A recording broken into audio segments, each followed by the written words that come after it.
Anda mendengarkan podcast Ngopas, Ngobrol Pastor, di mana kita akan ngobrol topik-topik yang berhubungan dengan pelayanan dan kehidupan para pastor, para hamba Tuhan, maupun juga aktivis Kristiani, baik di gereja maupun di dalam organisasi Kristen. Nama saya Pendeta Kian Holik dari Sydney, Australia. Nah, sebelum kita melanjutkan, jangan lupa untuk subscribe channel ini dan nyalakan loncengnya di YouTube, supaya apabila ada video-video baru yang kami upload, Anda bisa langsung dapat mengetahuinya. Nah, saudara, di rekaman yang sebelumnya, di episode sebelumnya, dan di episode ini, kita akan bicara mengenai satu topik, yaitu bagaimana panggilan menjadi seorang hamba Tuhan. Saya dari Sydney dan Pendeta Michael Wu dari Depok. Kita akan bicara khususnya di dalam episode ini, ialah indikator apa ketika seseorang boleh terpanggil atau boleh memikirkan untuk masuk ke sekolah teologi dan menjadi seorang hamba Tuhan. Kami berharap di 2 edisi ini para calon-calon hamba Tuhan dan juga para rohaniwan sebetulnya yang sedang membina atau mementor mereka yang akan masuk sekolah teologi bisa membantu mereka untuk memikirkan beberapa hal tersebut. Apa sebetulnya yang menjadi indikator dari seseorang masuk ke sekolah teologi atau menjadi seorang hamba Tuhan. Nah, saya sapa dulu Pendeta Michael Wu. Pak Michael, gimana nih? Masih semangat Pak Michael? Halo, masih semangat, terus semangat. Masih terus semangat ya. Pak Michael, boleh tanya, dulu ketika masuk sekolah teologi menjadi seorang hamba Tuhan, apa yang membuat Anda yakin kalau misalnya Anda harus sekolah teologi? Apa yang buat saya yakin? Ada banyak faktor, ada banyak Iya, faktor. Tapi iya. satu hal yang paling membuat saya yakin adalah sebuah fakta. Ketika saya masuk ke STT 6 bulan di awal, saya mau kabur, Pak. Bukannya itu fakta justru nggak harusnya jadi hamba Tuhan begitu? Nah, ini dia. Faktanya belum selesai masalahnya. Oh, belum Waktu 6 bulan selesai. saya mau kabur, saya cukup stres dengan pola di STT karena harus tinggal di asrama, satu atap dengan orang-orang yang punya latar Iya, belakang yang lain, suku yang iya. lain. Hmm, Lalu pola belajar, hidup dengan bel di iya, waktu-waktu yang sudah ditentukan. iya. Tapi saya lihat ya, berangsur-angsur pelan-pelan sekalipun itu sangat berat buat saya. 4 tahun lewat loh, Pak Kian. Dan tiap hari tuh rasanya Tuhan itu memberikan sebuah hal yang nyata buat saya. Jadi Yep, memang betul-betul yep.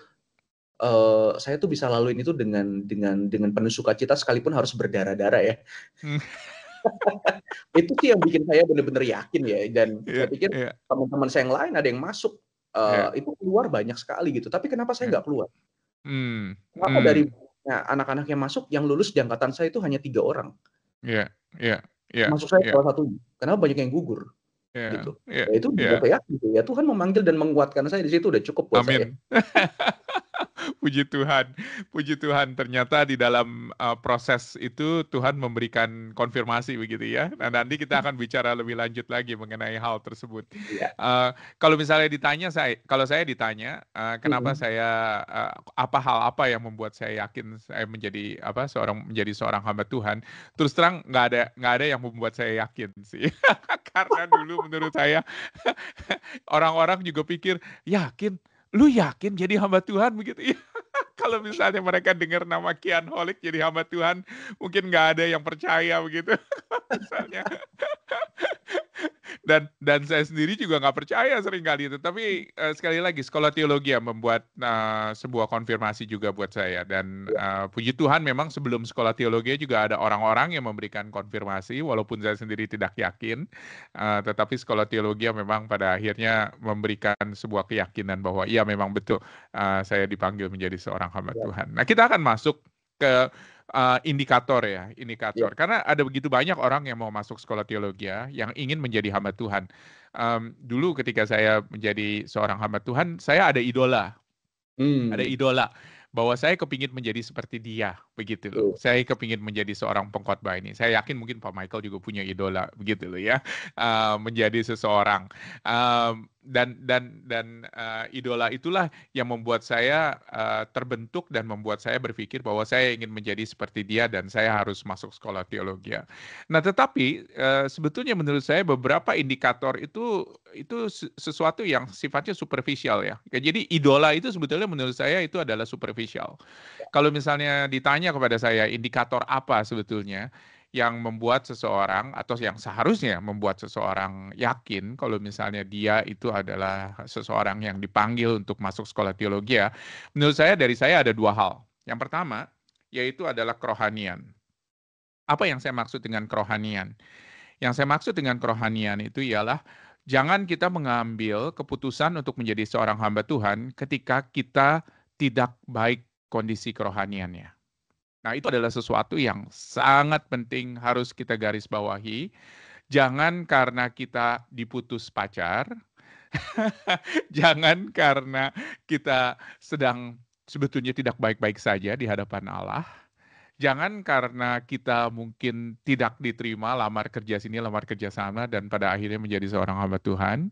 Jangan karena kekeringan kerohanian pada akhirnya kita merasa kita kabur dari Tuhan dan saya perlu untuk mendekatkan diri kepada Tuhan dengan masuk ke sekolah teologi. Menurut saya itu adalah hal yang salah ketika kita masuk ke sekolah teologi dengan keadaan seperti itu. Jadi kerohanian itu adalah sesuatu yang harus kita garis bawahi pertama-tama. Dan itu seharusnya yang menjadi indikator dari sekolah teologi juga, ataupun juga hamba-hamba Tuhan yang sedang mementori orang untuk masuk sekolah teologi, untuk bisa di-unpack begitu loh, bagaimana kerohanian seseorang. Jadi jangan pada akhirnya memberikan rekomendasi atau bahkan menerima seseorang yang mana kerohaniannya itu sedang tidak baik-baik saja. Dan itu adalah sesuatu yang bahaya sekali menurut saya ketika seseorang masuk ke sekolah teologi. Karena kita kan menjadi seorang rohaniwan ya, betul nggak? Seorang rohaniwan, ketika kita memutuskan untuk menjadi seorang rohaniwan, tidak di dalam kondisi kerohanian yang baik, bukannya berarti Tuhan tidak bisa merubah, Tuhan Ya, pasti bisa merubah, yes. tetapi di dalam kondisi kerohanian yang nggak baik, itu bahaya sekali gitu loh ketika kita mengambil keputusan untuk menjadi seorang hamba Tuhan atau menjadi seorang rohaniwan. Oleh karena itu penting untuk kita mengerti kondisi kerohanian kita seperti apa. Jadi hal-hal yang sangat basic sekali. Seperti Mm. apakah kita baca Alkitab setiap pagi, begitu loh, atau setiap hari. Apakah kita sungguh-sungguh di dalam kehidupan doa kita. Apakah kita adalah seorang yang mungkin memiliki kehidupan kekudusan, begitu ya, di hadapan Allah. Jadi jangan kita masuk sekolah teologi sekali lagi karena mungkin itu adalah sebuah pelarian dari sesuatu yang mungkin mencengkram kita. Banyak orang katakan kan, maksudnya udah masuk sekolah teologi aja daripada ngobat gitu atau mungkin daripada daripada kabur dari rumah dan lain sebagainya. Itu bukan alasan yang baik dan bukan alasan yang tepat seharusnya. Seseorang masuk sekolah teologi dan menjadi pendeta. Sekali lagi saya bukan katakan bahwa Tuhan tidak bisa merubah Ya, seseorang ya di sekolah teologi dan merubah seseorang dari latar belakang tersebut. Tetapi kondisi kerohanian menurut saya itu adalah menjadi tolak ukur yang sangat penting sekali untuk dilihat oleh mentor, seorang yang mementori seseorang yang masuk sekolah teologi, ataupun juga oleh sekolah teologi sendiri.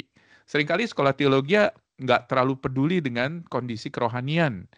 Sekolah teologi lebih mementingkan mengenai pengetahuan Alkitab, mm, kompetensi bahasa Inggris,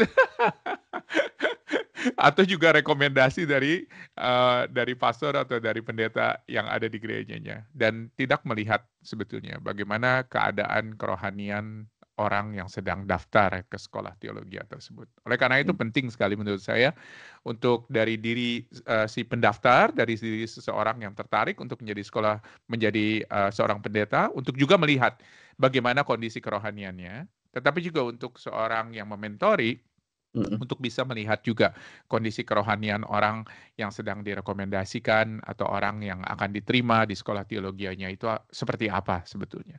Mm. Jadi ini adalah indikator yang basic menurut saya dan perlu kita lihat apakah ini adalah sesuatu yang bisa membuat orang menjadi lebih baik lagi. Jadi bukannya dari jelek menjadi baik, tetapi sebetulnya dari baik menjadi lebih baik lagi begitu loh Yes. seharusnya gitu ya. Um, itu yang pertama menurut saya. Yang kedua, indikator yang menurut saya penting itu adalah bagaimana orang melihat kita sebagai orang yang bisa mempengaruhi orang lain. Jadi Ini adalah konsep yang kita sebut sebagai kepemimpinan atau seorang penata layan sebetulnya. Jadi kita nggak bisa hanya katakan, oh seorang yang memimpin. Karena seorang yang memimpin itu biasanya dia kan akan ada di depan, di atas, memimpin orang lain. Tetapi juga seorang penata layan. Dengan kata lain, sebetulnya ini adalah bagaimana caranya kita melihat seseorang itu bisa memberikan sebuah influence kepada orang lain.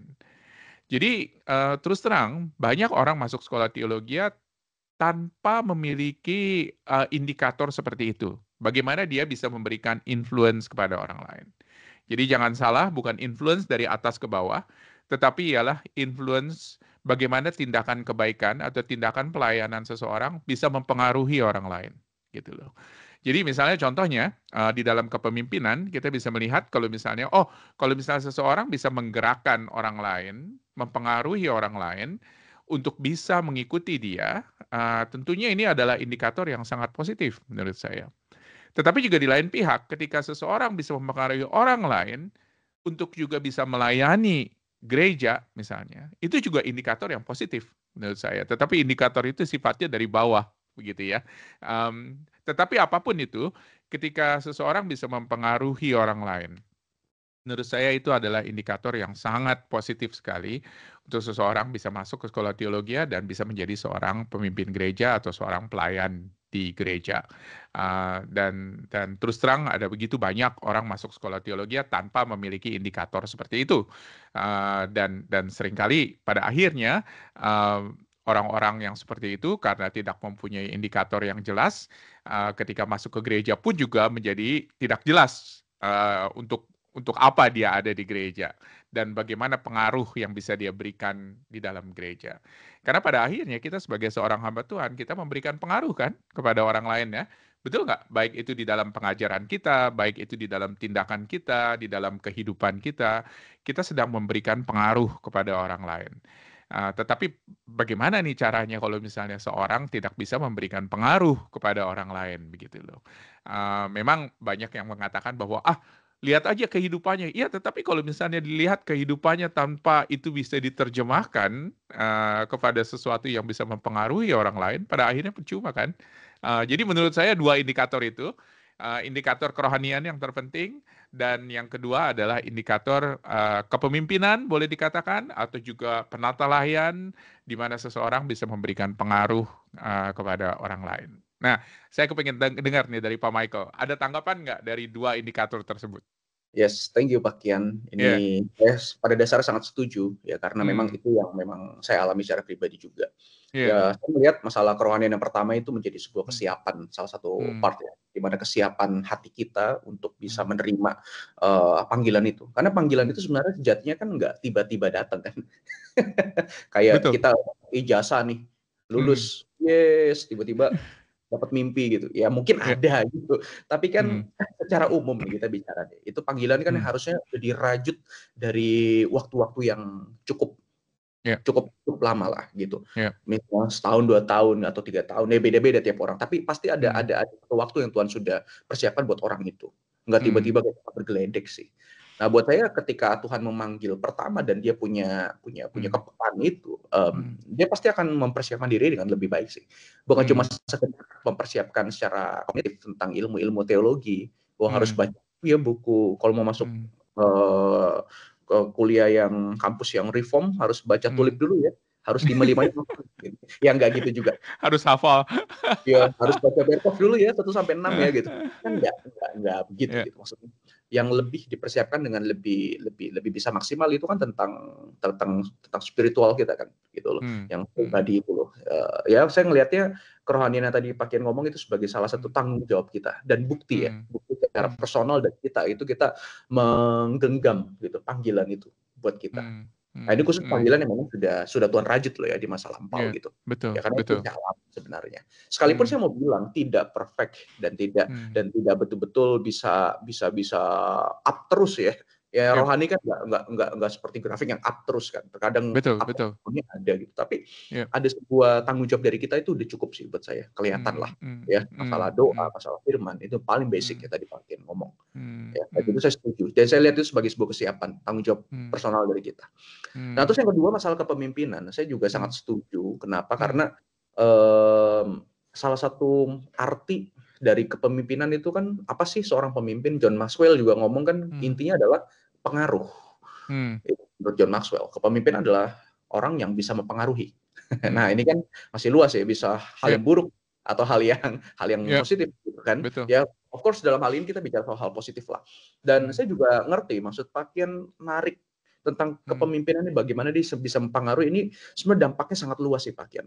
Bukan cuma buat waktu kita masuk sekolah teologi, tapi kita harus sadar orang yang memang punya sebuah kekuatan untuk bisa mempengaruhi orang lain itu di dalam masalah pelayanan, masalah cinta Tuhan dan lain sebagainya, itu juga akan mempengaruhi gereja di masa depan. Betul nggak sih? Makanya kenapa banyak gereja, sorry kalau saya salah gitu, tapi menurut pengamatan saya, kenapa banyak gereja akhirnya ujung-ujungnya stagnan, tidak punya pertumbuhan dan lain sebagainya. Ya mungkin karena salah satu leadernya atau kita sebut dengan mungkin senior pastornya atau gembala sidangnya atau beberapa hamba Tuhannya itu memang bukan tipikal orang yang kuat dalam masalah ini, Pak Kian. Jadi itu cuma bisa melalui seperti aliran air aja. Ya sudah, yang penting pelayanan gitu. Lama-lama gereja stagnan dan jemaat yang akan merasakan kok nggak ada sebuah gebrakan apapun dan lain sebagainya. Nah mungkin ini efek jangka panjang ya. Gitu. Kalau kita mau tahu jauh ya dimulai dari apa? Dari baby step-nya dulu nih di depan nih. Memang orang-orang harus kayaknya punya kekuatan untuk hal itu. Saya nggak tahu apakah ini menjadi satu tolok ukur yang penting juga untuk konfirmasi panggilan. Tapi saya cuma ngelihat di jangka panjang yang memang terkadang gereja di dalam masalah komisi, dalam masalah keseluruhan, kenapa mengalami yang malah kemunduran, nggak bisa berjuang atau melawan zaman yang memang semakin berkembang. Kita bisa semakin relevan gitu. Hamba Tuhannya nggak bisa sampai mikir di titik itu gitu. Ya mungkin gimana Pak Kian ya? Iya, dan itu yang sebetulnya Tuhan Yesus lakukan kan, ketika dia menggambarkan dirinya sebagai seorang gembala begitu ya, dan dia membawa domba, dia itu bukan hanya memimpin, tetapi dia juga menjaga, dan itu merupakan sebuah contoh yang sangat jelas dan pengaruh yang sangat jelas boleh dikatakan yang bisa dia berikan kepada orang. Ketika dia memberikan image itu, orang akan nangkep bahwa iya, memang ini ada orang yang bisa memberikan pengaruh, memimpin dombanya, tetapi juga ada orang yang bisa menjaga dombanya, begitu loh, dan bisa care kepada dombanya. Dan bahkan di dalam salah satu cerita Injil dikatakan ketika ada satu domba hilang, dia cari domba tersebut, begitu loh. Dan ini memberikan sebuah impact yang sangat luar biasa. Dulu saya ingat ketika saya masih ada di dalam persekutuan mahasiswa di Amerika, yang memberikan impact kepada saya di dalam segi pelayanan itu bukan seorang yang ada di mimbar loh. Bukan seorang yang justru berkhotbah dan ada di mimbar, tetapi orang yang ada di lapisan yang terbawah, yaitu orang-orang yang ngurusin makanan di dapur, orang-orang yang mungkin membereskan bangku. Humility-nya yang mereka lakukan begitu ya, kerendah hatian mereka untuk mengerjakan hal tersebut pada akhirnya memberikan pengaruh kepada orang sehingga orang membekas begitu loh di dalam kehidupan orang-orang, dan itu adalah salah satu pengaruh yang bisa diberikan juga. Jadi sekali lagi membawa orang sebagai seorang influencer begitu ya, membawa orang untuk mengenal siapa Kristus, apa yang Kristus lakukan, dan juga bagaimana dia telah datang ke dalam dunia untuk melayani kita semuanya. Jadi ada dua sisi gitu di situnya. Ada sisi di depan, ada sisi di atas gitu ya untuk memimpin, tetapi juga ada sisi di bawah untuk melayani. Dan menurut saya kalau seorang tidak bisa memberikan pengaruh, pada akhirnya sulit gitu loh untuk gereja bisa bertumbuh juga dan untuk orang-orang bisa mengikuti apa yang menjadi visi daripada si pemimpin tersebut. Betul nggak? Setuju Pak Kian. Makanya saya Pak Kian ngomong gini saya jadi kepikir gitu. Iya betul juga. Jangka panjangnya mungkin dimulai dari tahap awal ini loh ternyata. Betul. Kalau dari Pak Michael, 2 indikator apa nih? Saya penasaran nih, pengen dengar. Saya mungkin akan mulai yang pertama itu dari masalah pengalaman hidup ya. Intinya dari hal ini saya akan coba ngomong di depan dulu. Kita itu harus peka dengan semua hal yang mungkin terjadi dalam hidup kita. Tuhan itu memanggil kita dengan cara yang berbeda-beda. Tuhan manggil Paulus, Tuhan manggil Petrus itu lewat sebuah kisah kan, gitu. Dan saya percaya ada kisah juga dari Pak Kian di mana Tuhan panggil dan akhirnya Pak Kian peka dengan hal itu. Saya pun juga sama. Entah ada kisah yang kelam atau kisah yang spektakuler mungkin Tuhan izinkan itu terjadi. Intinya adalah melatih kita dengan pengalaman hidup yang Tuhan izinkan terjadi untuk memanggil kita. Jadi saya cerita singkat aja. Saya itu dipanggil lewat sebuah hal yang kurang enak sebenarnya. Hmm. Saya dipanggil itu udah lama Pak Kian, waktu saya masih SD. Saya itu kayak Hmm. punya keyakinan, "Wih, aku mau nih jadi pendeta, karena pendeta." Nah, itu motivasi awal. Tapi saya ngelihat itu salah satu cara Tuhan gitu loh, Ya. untuk memanggil saya. Ya waktu itu memang kenapa saya akhirnya bisa memfavoritkan atau mengidolakan pendeta itu, yang adalah gembala sidang saya. Karena waktu itu tiba-tiba papa saya di zaman saya SD kelas 2, papa saya pulang ke Jember, pulang kampung, lalu tiba-tiba papa saya lumpuh Pak Kian. Turun dari bus itu lumpuh. Mama saya kondisi saya paling besar, saya Ya. kacek sama adik saya 3 tahun. Kami 3 saudara cowok semua. Yang paling kecil itu masih baby, yang kedua itu di bawah saya 3 tahun, masih kecil semua. Mama saya nggak mungkin bawa 3 anaknya ke Jember, Surabaya, itu nggak mungkin. Akhirnya ya udah, saya dan adik saya yang kedua itu dititipin di gereja, di pastori. Nah, di situ Pak Kian, ternyata Tuhan itu menghadirkan panggilan itu. Gitu loh. Nah, saya itu dari kecil udah memang suka merhatiin orang ya. Dia tuh memang sampai sekarang juga Pemerhati, makanya namanya bagian pemerhati ini jadi saya kelihatannya. juga ngeliat, waduh ini orang mau ngapain ya, ini gini nih, ya kritisnya mulai kelihatan lah, kecil-kecil lah gitu ya. Saya jadi lucu, tapi saya ingat ketika saya ceritain ini gitu, saya pas tinggal di situ saya lihat malam-malam, saya tuh nggak pakai AC dulu di rumah, di pastori kan udah pakai AC waktu itu. Saya tidur, saya kedinginan sampai ingusan pakaian, bersin-bersin, tapi saya lihat gembala saya sama istrinya itu kasih saya selimut yang lebih tebal. Di situ saya tersentuh tuh. Terus yang kedua, waktu saya mau sikat gigi sama adik saya lihat odolnya pendeta tuh odolnya bagus gitu, yang saya nggak pernah pakai odolnya. Dia kasih ke saya, dan itu nyentuh saya loh Pak Kian, jujur. Saya lihat, oh berarti yang terbaik yang dikasih ya. Gitu. Lalu yang ketiga, ini yang paling konyol sih. Kita kan waktu itu satu kali ada makan maling Pak Kian. Kornet maling. Kornet babi ya. Bukan maling beneran. Kornet babi ya, disebut maling ya. Nah itu potong-potong, saya tuh kritis loh. Saya hitungin loh. Anak ini dapat berapa ya? Saya dapat berapa ya? Andai kata waktu itu anaknya dapat 7, saya cuma dapat 5. Wah, mungkin saya bisa sebel juga Pak Kian.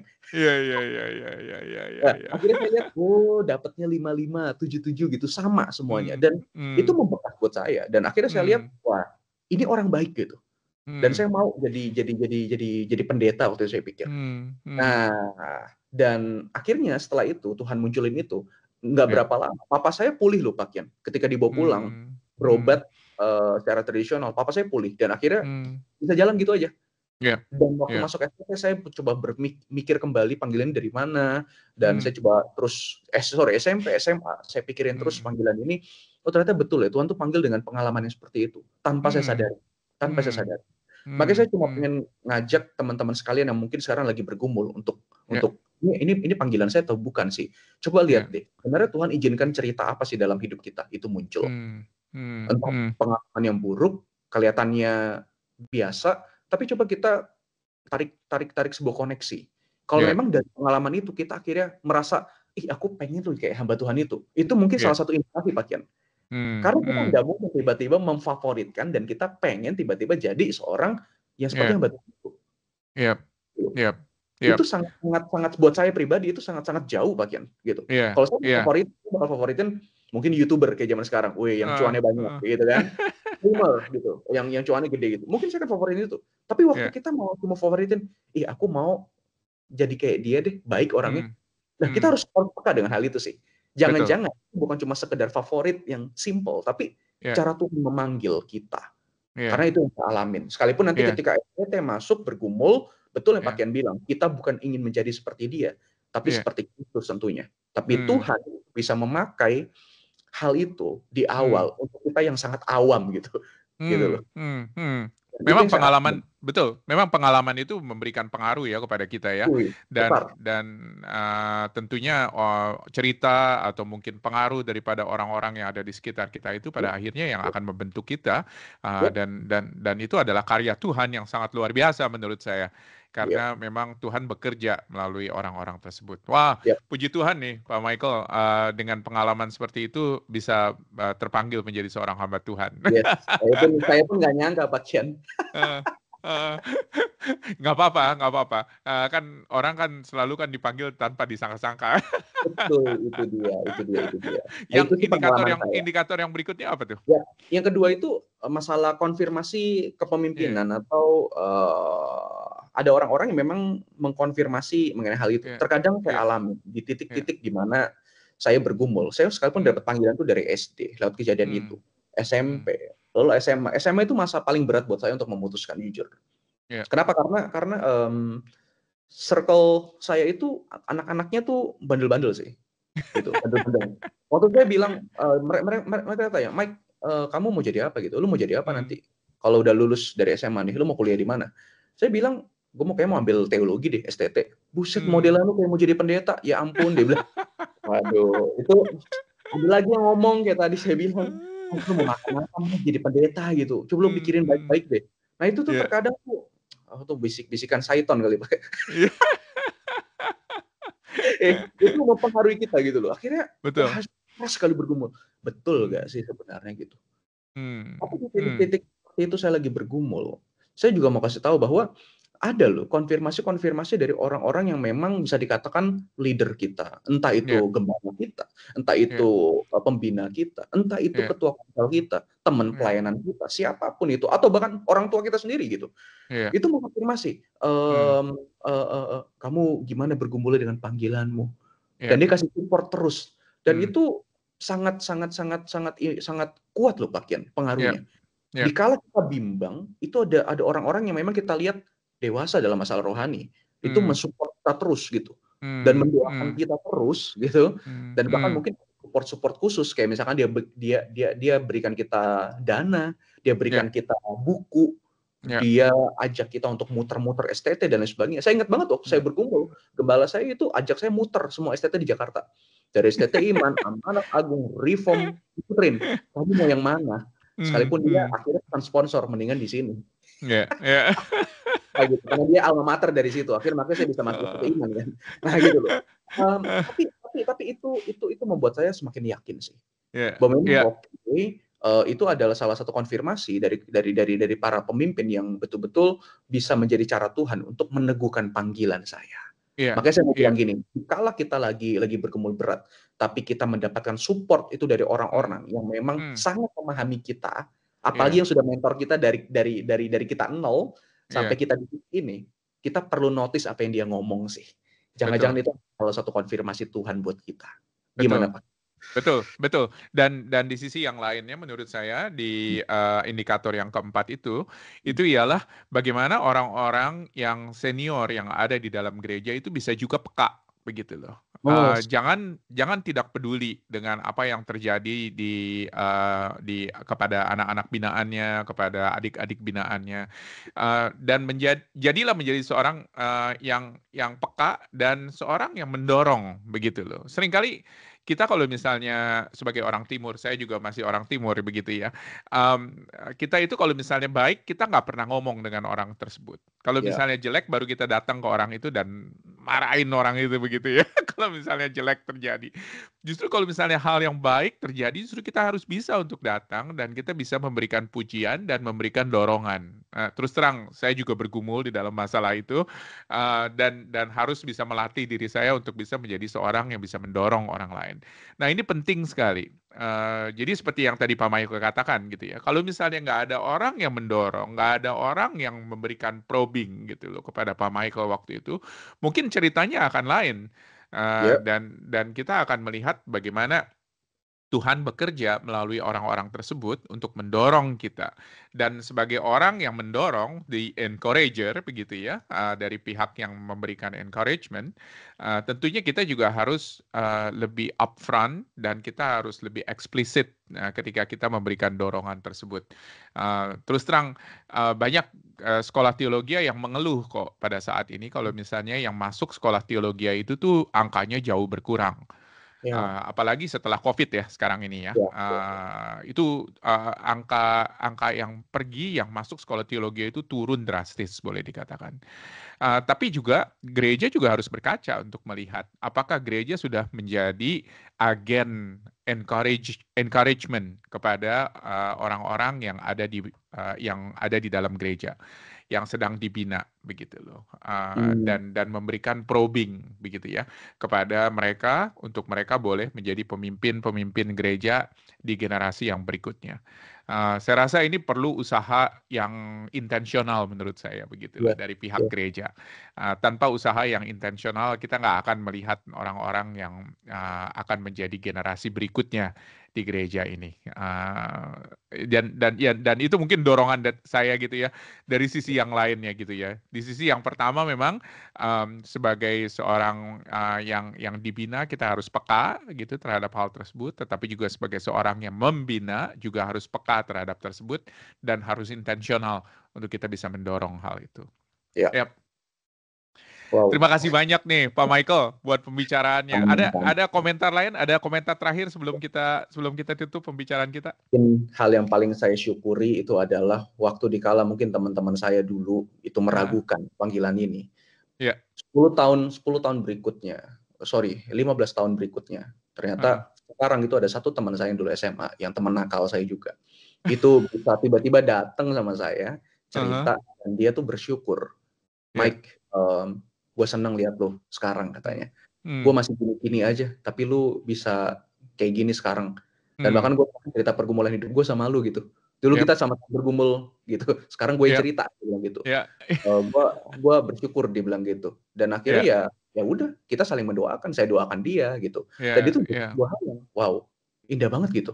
Indah banget. Dan itu semakin membuat saya tuh semakin terkagum, semakin yakin bahwa memang itulah. Ya, saya dipanggil begitu, saya dipanggil. Tapi buat teman-teman yang masih ragu karena circle atau apapun, lihat, mungkin orang-orang yang meragukan nanti itu malah menjadi orang yang pertama yang akan say thank you buat kita karena panggilan khusus ini. Mungkin loh ya. Karena itu yang saya alamin. Ini sangat subjektif, tapi saya cuma sekedar menyaksikan saja. Buat teman-teman yang lagi mungkin bergumul, gitu sih. Puji Tuhan. Memang panggilan menjadi seorang hamba Tuhan itu nggak gampang, dan ini bukan panggilan untuk semua orang tentunya. Seperti yang kita tahu, ada orang-orang tertentu yang memang dipanggil secara khusus, tetapi juga bukannya berarti bahwa ini adalah panggilan yang sifatnya subjektif ya, dalam arti bahwa saya yang akan menentukan apakah saya dipanggil atau enggak. Oh no, pertama-tama ada yang memanggil, yaitu Tuhan sendiri yang memanggil, itu jelas. Tetapi juga kemudian juga Tuhan menggunakan orang-orang yang ada di sekitar kita untuk memberikan konfirmasi, untuk memberikan dorongan, dan juga nanti pada akhirnya kita akan masuk ke sekolah teologi, untuk juga di mana komunitas sekolah teologi juga akan memberikan sebuah konfirmasi yang jelas kalau misalnya seseorang itu memang terpanggil untuk menjadi hamba Tuhan atau tidak. Dan seringkali terus terang banyak juga kejadian-kejadian tertentu di mana banyak orang-orang yang kita katakan quote unquote ini lolos begitu ya sekolah teologi yang sebetulnya belum tentu terpanggil menjadi seorang hamba Tuhan gitu loh, tetapi ya kita serahkan itu semuanya kepada Tuhan karena itu di luar kontrol kita pada akhirnya. Terima kasih. Lolos di hadapan manusia, nggak lulus di hadapan Tuhan, Pak. Betul. Senang sekali bisa ngobrol dengan Pak Michael. Nggak ada bosennya kalau misalnya ngobrol dengan Pak Michael dan nggak ada habisnya. Tetapi mudah-mudahan pembicaraan kita di 2 episode ini bisa berguna untuk para teman-teman, para hamba Tuhan, rohaniwan yang sedang mementori orang-orang yang sedang akan bergumul atau yang sedang bergumul untuk masuk sekolah teologi. Biar kiranya pembicaraan kita bisa berguna. Mari kita tutup dalam doa, kita sama-sama berdoa. Bapa Surgawi, biarlah kiranya Tuhan, Engkau saja ya Bapa yang boleh mendorong, boleh membangkitkan orang-orang untuk boleh masuk ya Tuhan di dalam penggemblengan, pembinaan menjadi hamba-hamba-Mu. Karena kami tahu ya Tuhan, gereja-Mu membutuhkan, kami tahu ladang yang sudah menguning juga membutuhkan. Oleh karena itu Tuhan kami berdoa kepada si empunya ladang ya Bapa, supaya boleh mengirim lebih banyak lagi orang-orang yang memang terpanggil secara khusus untuk menjadi hamba-hamba-Mu. Tuhan tolong, biarlah kiranya diskusi kami mengenai indikator-indikator itu ya Tuhan, bagaimana seseorang terpanggil menjadi hamba-Mu. Itu boleh ya Tuhan memperkaya mereka yang sedang bergumul di dalam mencari tahu kira-kira apa sih sebetulnya panggilan Tuhan di dalam hidupnya, apakah memang betul menjadi seorang hamba Tuhan. Tuhan tolong bantu kami ya Bapa, bantu mereka semua yang sedang bergumul, dan biarlah kiranya ya Tuhan melalui gereja-Mu melalui orang-orang yang ada di sekitar mereka, melalui umat-Mu ya Tuhan, melalui pekerjaan Roh-Mu.